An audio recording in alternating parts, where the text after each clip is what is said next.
Hey guys, my name's Eddie, this is Mike, this is David, we're with Team 4Runner, and the plan here is to lift this 4Runner behind me. It happens to be my brother's 4Runner, and so we're just going to do a simple, clean build, try to make it functional as well. We've already replaced crossbars, we've done some interior lighting. We're going to toss this Dobinsons lift on and take you guys along for the ride. Let's go.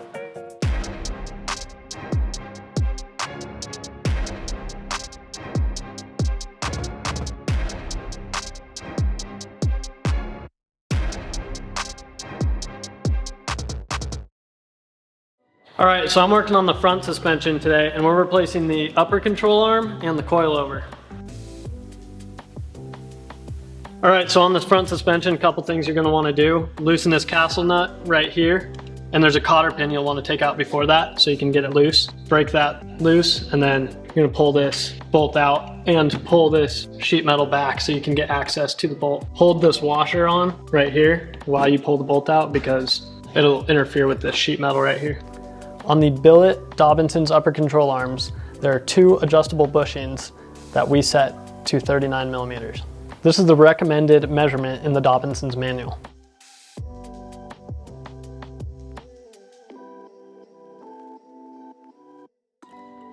When installing the upper control arm, it is important to keep the ABS line on the outside of the control arm rather than having it run through it.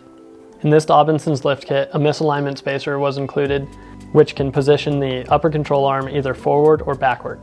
We decided to put the spacer in the back in order to move the tire forward. The forward caster will ensure that the bigger tires that we are using on our build don't rub on the frame or body mount. Next, to get this coilover out, we're undoing the three top nuts and pulling out the bottom bolt.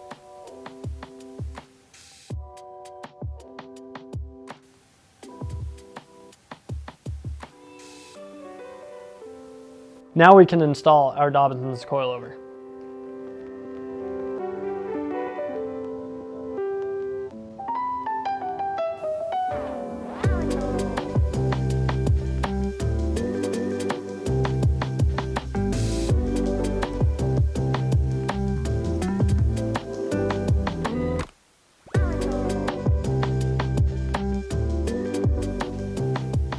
All right, so we're a bit ahead of schedule here. We decided to toss on some new splash guards. These are from Arc. I think it's Arc Splash Guards is their name. And these are thicker. It's kind of like a hard plastic, but they're still flexible and rubbery. You can see the OEM ones. They're pretty much paper. Clips break all the time. They get really stained easy. This vehicle is only like a year old and it's already starting to stain. And it's very flimsy. And these come with their own clips. But when you're gonna do a whole suspension, you really want to kind of bring it together instead of putting these old things back in. And so that's what we did here.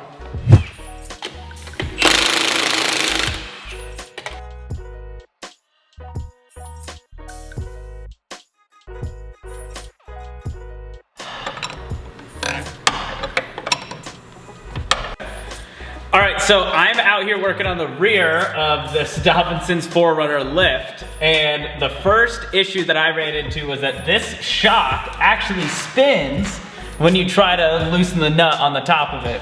So my solution was to wrap it in some duct tape and then take this strap, wrap it around here, and then I wrapped it around our bump stop, and that actually gave us enough friction to hold it in place and get that nut broken. All right, so to complete this lift on the rear of this Toyota 4Runner, all I'm gonna do is remove the nut on top of the shock, the bolt holding the bottom of the shock.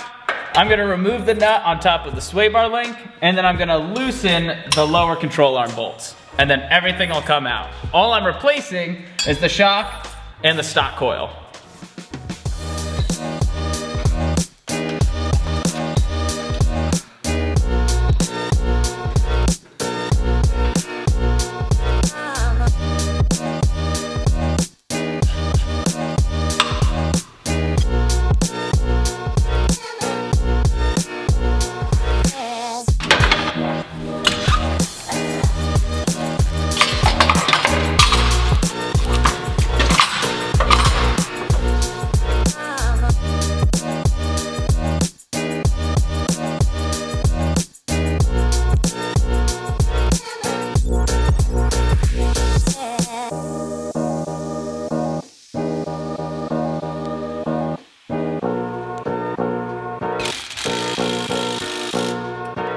guys, so we just finished up the lift. We tossed on the wheels and tires. We're gonna give you guys a glimpse of how it all came out.